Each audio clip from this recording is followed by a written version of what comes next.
Hello students, welcome to Smart Solution. I am Nikhil and today we will start with question and answer session.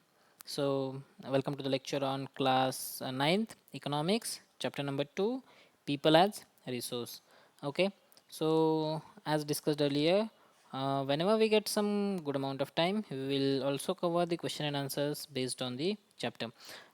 So let us start with chapter 2, Economics for standard 9th, People as Resource. Okay, so I'm jumping directly to the question and answer session now. Okay, so let us start with the first question. So the first question is, what do you understand by people as a resource? Okay, yeah.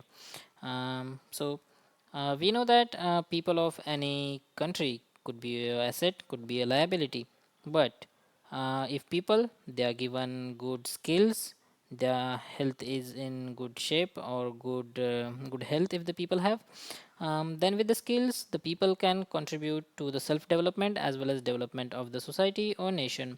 So in this way an human being can be turned into a resource. So in general we can say that a human being with added skill sets and with a good health can be converted from a general being to a human capital, and this is what we call people as a resource.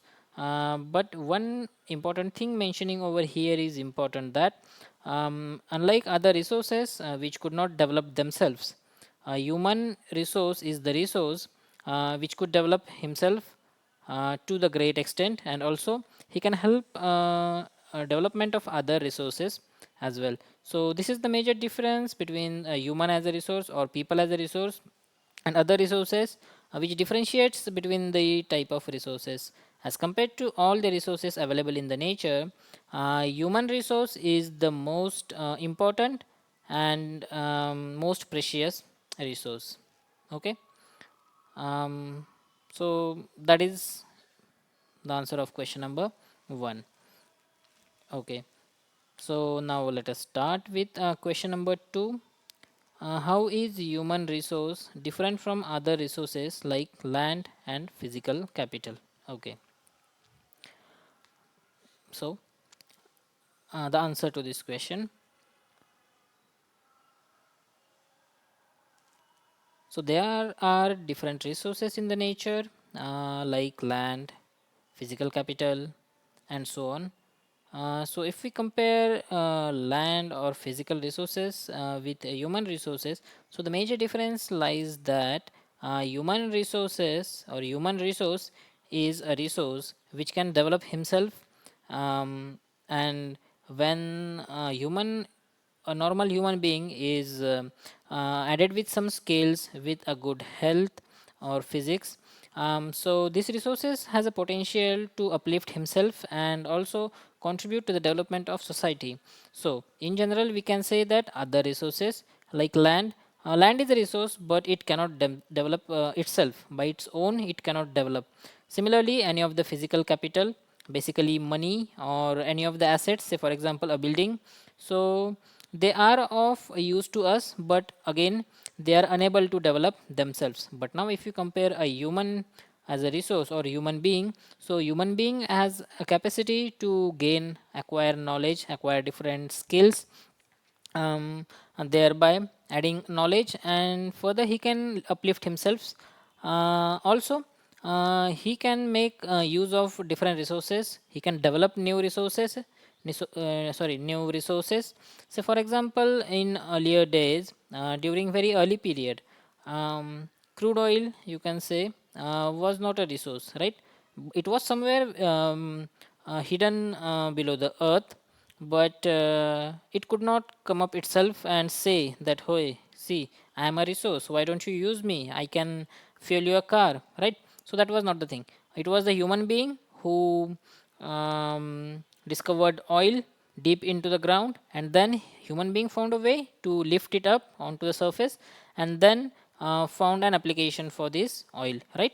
So this is the major difference, like human being and any other resources, that human resource is able to gain new skills, gain new knowledge, uplift himself, and use this knowledge and skills for his own development as well as for the development of other societies and also in the development of other resources. Okay, so is it clear to you? Okay. So now let us move on to the next question. What is the role of education in human capital formation? Okay, so um, so first of all, so let us try to answer this question. Okay, yeah. So first of all, what is a human capital, right? So any human being equipped with good amount of knowledge, skills, and with a good physical health, that is good medical health. So he is capable of contributing towards the growth of himself as well as to the society, right? Um, so that person who has some sets of skills and is in a good health can now be called as human capital, right? So now we'll move more deeply into the role of education in human capital formation. So um, basically if we see the process of education is to improve skills, improve analytical abilities in a human being. Because of education a person will become more social. He'll get good knowledge, he can acquire more better skills. As he improves his knowledge, his horizons increases. So if you see government is taking various policies and various measures to see to it that most of the people get education. They are trying to improve the literacy rate, right? So all these things play a major role in human being in acquiring or gaining knowledge. So with this knowledge a human being is able to contribute to the development of himself. Say for example, he if he is learned person, he may find a good job. If he find good job, he may get a good salary, and if he gets good salary, then he will be able to support his family very in a very good fashion. As compared, if he is jobless, he won't have money, and then in that case he won't be able to support his family, right? So it is the education basically which uplifts human or has the ability or tendency to uplift human who would now contribute to the development of his own, his society, and also in formation of other resources basically. Okay, so this is how education plays important role in human capital formation, right? Yeah. So now let us move to the next question. What is the role of health in human capital formation? So let us try to answer this. So, um, so what is human capital, that we have already seen in the previous question. So you can note it down from the same. And apart from that, we can say that yeah, in addition to education, health plays an important role in the human capital formation. Say for example, if a person has a very high degree of knowledge or high degree of skills, but he is not fit medically, so what will happen, the person won't be able to contribute 100% in any of the job that he is engaged in, right? So in that case what will happen, he won't be able to contribute to his own growth or even to the growth of his family or to the growth of organization where he is working. So human health or the fitness of health is very important as in comparison with skills, because a person with good health and good skills will always be able to contribute more than a person who is having the same skills but say for example not very good health. Rather we can say that say for example, if a person is healthy enough and he has limited skills, so what will happen, so we should say that this person, in comparison with the person who has higher skills but weak health, is much better, right? So in this fashion, health plays an important role in human capital formation, and every human being should first look at his health and try to maintain it fit. Okay.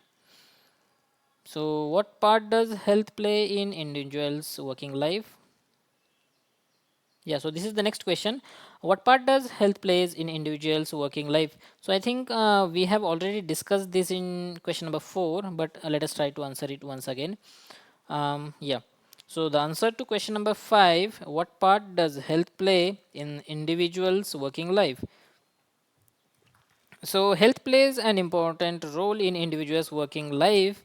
Starting from the day till a person goes to bed, he has to perform various activities, starting from domestic to office, and to look after the family, to look after any other task that he has to do during the daytime, right? If a person is fit, he can keep on working for long hours in the house. After house, if he goes to office, then he can perform his tasks very well without any interference or intervention or any gaps in between. He can work continuously. He can also help other people in their work and support others. So when he is back to home, probably he can spend good time with his family. So in this way, a healthy person can have his daily routine very effectively, and in this way, he can contribute to his own development as well as to the development of others, his colleagues or his friends. But say for example, if person is not healthy, in that case, what will happen? Uh, Other family members will have to look after the health of the person who is sick, right? So other people will have to leave their work and look after this unhealthy person to see to it that his health gets fit again. So in this way, unhealthy person, he will be a burden on his family, on his colleagues, on his friends, everywhere, in house, office, playground, everywhere.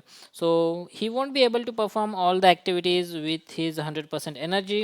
He won't be able to concentrate onto the work 100%. So he won't be able to do his task to the fullest, right?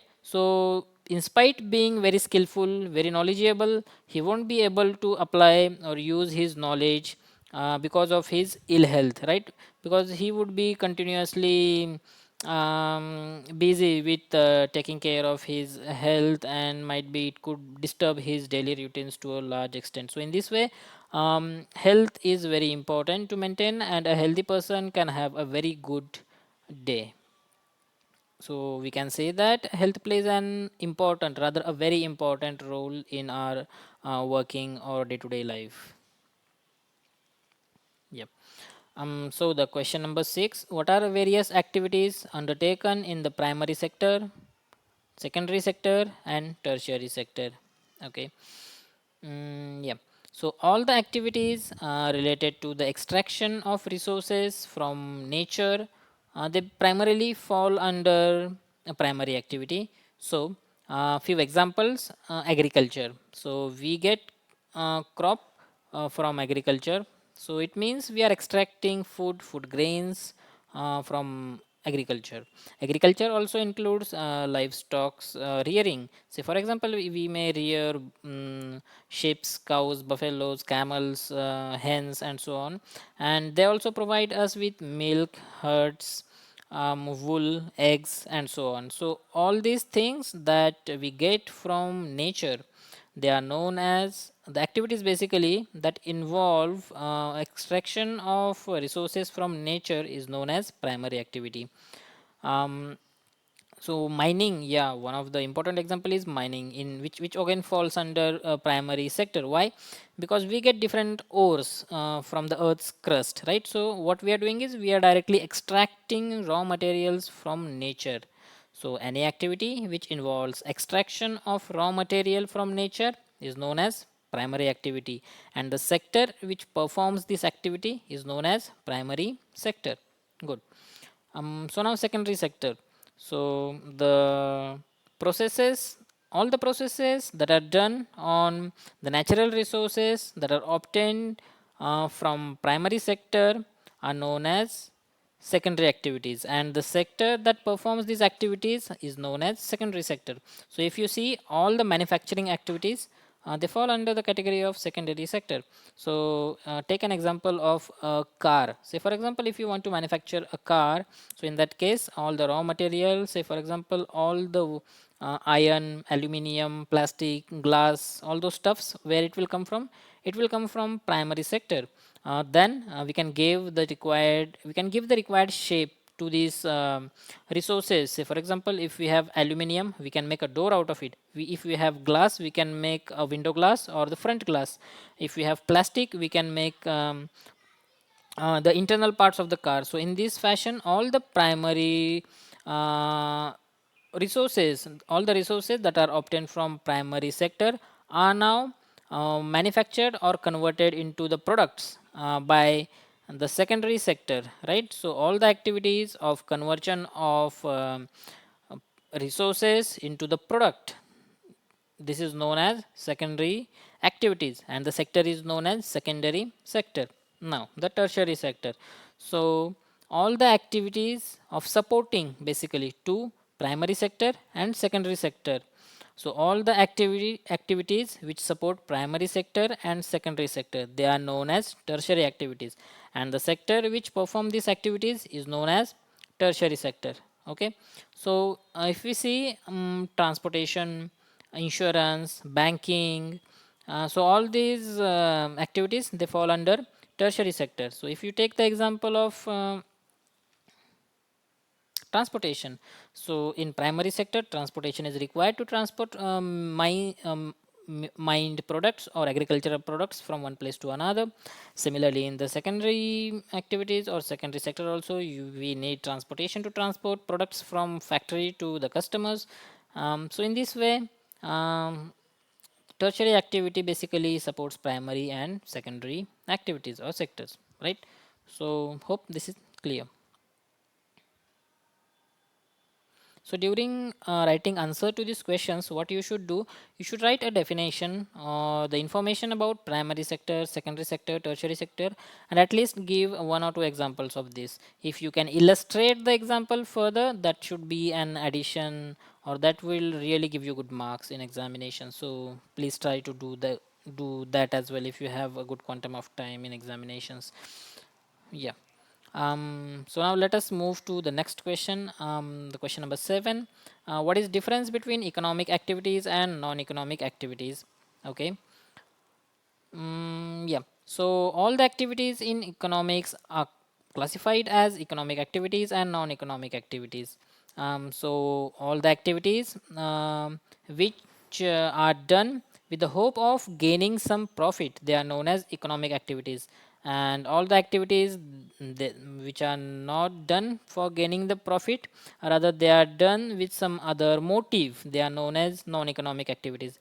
The examples of economic activities are a person going to office, a businessman doing business, um, and so on. A farmer doing farming, it is also an economic activity if he sells his goods in the market. The non-economic activities, they involve basically the activities that are not done only for the purpose of profit. Examples are a household lady working in her house, taking care of her children, rearing her children, upbringing the children, taking their homeworks, looking after the parents in the house, and so on. So all the activities done by a woman in a house, basically they fall under the category of non-economic activities.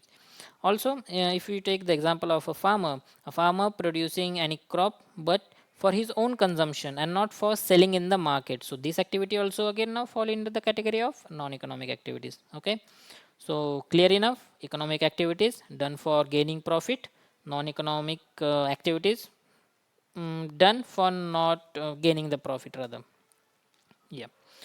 So the next question, why are women employed in low paid works?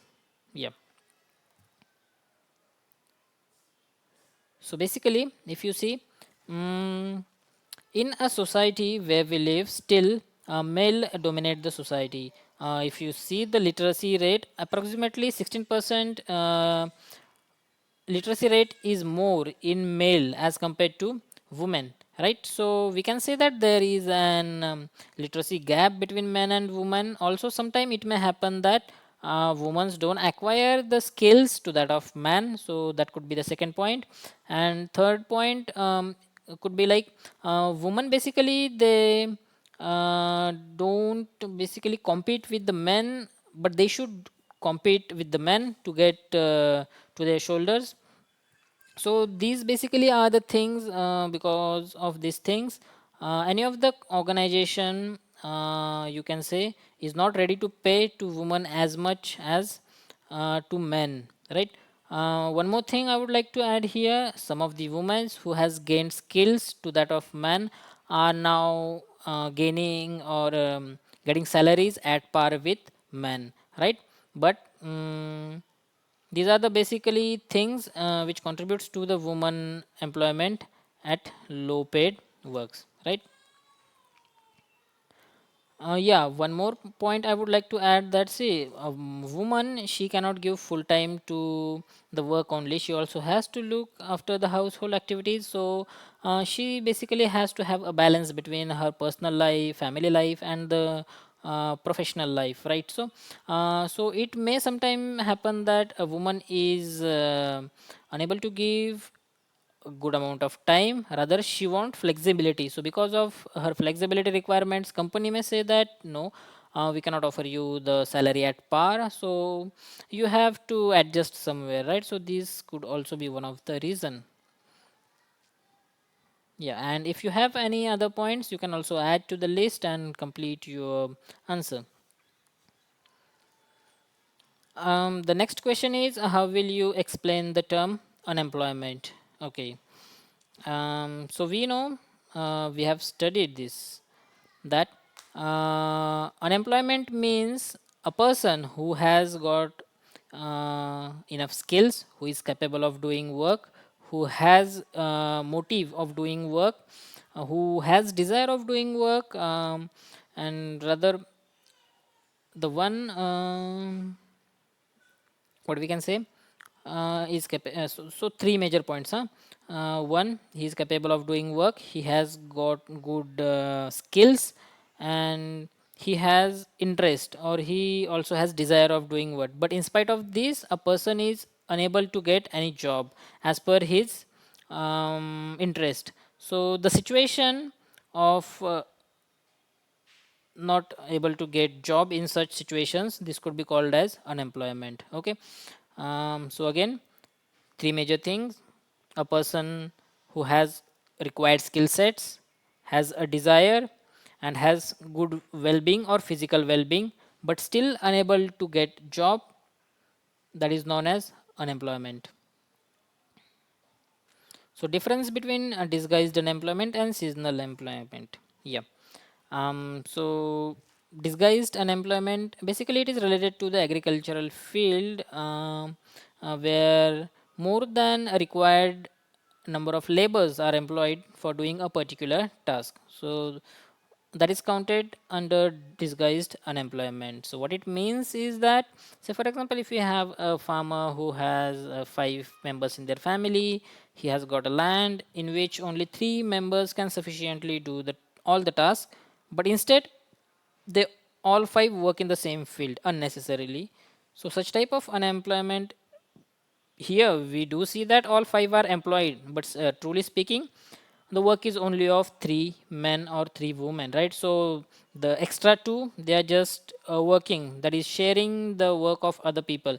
So such a situation is known as a disguised unemployment. Yeah. So seasonal unemployment, so again this unemployment is also related to agriculture labors. So what happens, there is a work in the hand of a people for some period during the year, but there is a certain period in a year when there is no work in the hand. So this no work period during the year is said to be a seasonal unemployment, right? So why does it happen? Because there is a pattern of work in agricultural activities. So there are periods when there is sowing, there are periods when there is harvesting. So in between these two periods there could be a period where there are not much of the task, or after the harvesting is done there could be some period when there are again no major task to be done. So basically it happens due to the periodic cycles of the agricultural system, you can say. So this type of unemployment which is created due to seasons, change in the seasons or change in the agricultural practices during those seasons, that is known as seasonal unemployment. Next, question number 11. Why is uneducated, why is educated unemployment a peculiar problem of India? Okay, so what does it mean? Educated unemployment, right? So, a person having sufficient knowledge, having the skills required to do the work, but is unable to find the job um, which his skills desire. So what will happen, a person may have a degree but he is unable to find job of that level, right? So he will always find some job which is not up to his skills, that is very low skills are required but this person possesses high skills. So such type of unemployment is known as educated unemployed or educated unemployment. And this is a problem in India because what happens, there are no equal distribution of opportunities in each and every part in India. So if you see, a lot of opportunities exist in the urban areas as compared to rural areas. It may happen that people in rural areas may sometimes have higher skills but there are no job opportunities and they may not want to move to the new place in search of job, right? So this is the situation which may create educated unemployment. Also second reasons could be, though the people have education, but their skills are not the exact match to the required by the industrialist. So sometimes this also happens and that may also result into educated unemployed. Even sometime it may happen a person is educated, he has skills but he is not desirous of doing any job, right? But yeah, that cannot be called as unemployed, right? Because he is not desirous of doing the job. Yeah. So hopefully you have understood the question number 11. Okay. So now moving to question number 12. In which field do you think India can build the maximum employment opportunities? Yeah. So if you see, there are basically three sectors or three activities basically done. Primary activities or primary sector, secondary sector and tertiary sector. So India is a developing country. So in developing country, primary and secondary activities are of utmost importance. So primary activities, we as we know that almost 70% of the population in India is engaged in agricultural activity. So we can say a lot of saturation actually exists in agricultural facility. A lot of people now, because of the saturation or disguised unemployment, are trying to move towards the secondary activities or secondary sector, where secondary sector is involved in manufacturing activities. So manufacturing activities could be one of the sector where currently India can see to it that people get skills enough so that they are sourced into the manufacturing activity, that is in secondary sector. That this secondary activity can currently provide a very good employment opportunities, but yeah, as we move forward and as we move towards a more higher level, say for example, now if we are developing country and someday we are to move or shift to a developed nation, so in that case what will happen, again the employment pattern changes. So in developing country it is the primary sector which drives the economy, then it is the secondary section which drives the economy, but in the case of a developed country it is the tertiary sector which drives the economy. So India also has to think that after a certain period of time large opportunities will exist in the tertiary sector. So arrangements or skills should be um, developed in a human capital so that now they can switch from secondary sector to the tertiary sector. So basically speaking and concluding that secondary currently at present and tertiary in upcoming future are the two major sectors where maximum employment opportunities exist.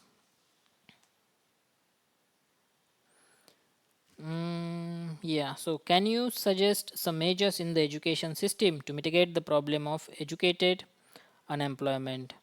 So, do you think that educated unemployment is related to education system, right?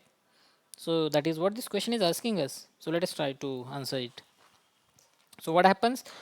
Mm, The educational system in India, you can say, is fair enough, but it is not at par with the industrial development. The industrial development, that is, the industries are changing day by day. They are moving towards a more advanced level.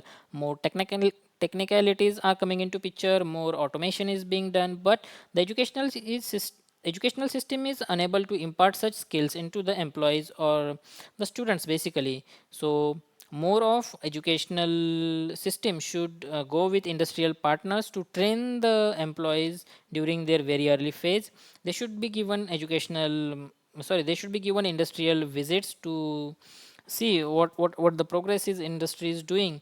So educational system, yeah, syllabus has to be overlooked upon, and practical or skills has to be generated, directing towards the industrial requirements, right? It should not happen that educational system is moving in one direction and industrials require skills that is in other direction. So this would again create a clear controversy, and that will create educated unemployment. Rather, we have to see that there is synchronization between educational system, educational syllabus to the requirements of the industry, and also industries provide fair enough opportunities to the graduates or students having interest and want to make career, right? So this, in this way, educational system in association with the industrial system can basically reduce the educated unemployed issue. Yeah. So can you imagine some village which initially had no job opportunities but later came up with many? Yeah. So in context to India, we can say that India is a land of villages. So if you see that basically we had a lot of villages which were initially rural, but now due to the industrialization, there has been growth in various opportunities in the village. So initially there was no transportation facilities. Now our transportation facilities is increasing. With this increased transportation facilities, increased communication, um, various different activities are now taking place in villages. Say for example, the village that initially had only a few shops may now have increased number of shops, may now have a cyber cafe, may now have clothing stores or any of such, may have an electronic shop where you can go and buy things, may have a good school, may have a good health center. So all these things are the upcoming opportunities because of the industrialization or the growth, you can say. So yeah, obviously there are a lot of villages. I think what you can do, students, is you can also mention the details of the village to which you belong. Say for example, if you go back to when you were in first standard, just try to imagine what facilities or what all things were available in your childhood in your village and how they have changed now. Okay, so basically writing about this will give you the answer to this question instead of me telling you the same. And now, the last question we have, which capital would you consider the best? Land, labor, physical capital, and human capital, and why? Yeah. So, according to me, right, but not according to me, according to every one of us, it is a human capital which is best among all the capitals, whether it be land, labor, or physical capital. Because we have discussed all this, right?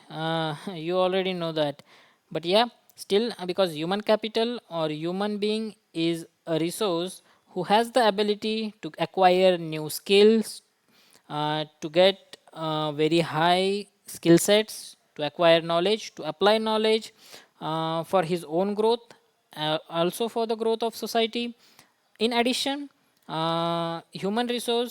human capital as a resource will grow eventually with acquired skills, but also he has the ability to create new resources, right? Or to use the existing resources very efficiently. So in this way, we can say that human capital is the best resource among all other resources. Yeah. So in this way we have yeah, we have completed all the questions from your exercise. So hopefully now you should be able to answer all these questions in effective manner. So it may would have happened that I would have left out some of the points, but some of the points are not in the text, but still I would have mentioned them. So you can what you can do is, in addition to the answers that we just discussed, you can also go through the text, find out if any of the points we have missed it out, and also add them to your answer to make your answers more effective. Hope you have enjoyed this session. So in the same fashion, we will be doing exercises for other chapter as well, as and when we get some good amount of time. So till then, take care. Do subscribe our channel and also do comment, because if you don't comment, then we won't understand that whether you are liking the content, whether you are understanding or you are not understanding. If you have any questions, so you can always post them as well. So again, please do subscribe the channel and keep visiting channel to get more updates on the upcoming videos. So till then, bye bye, thank you.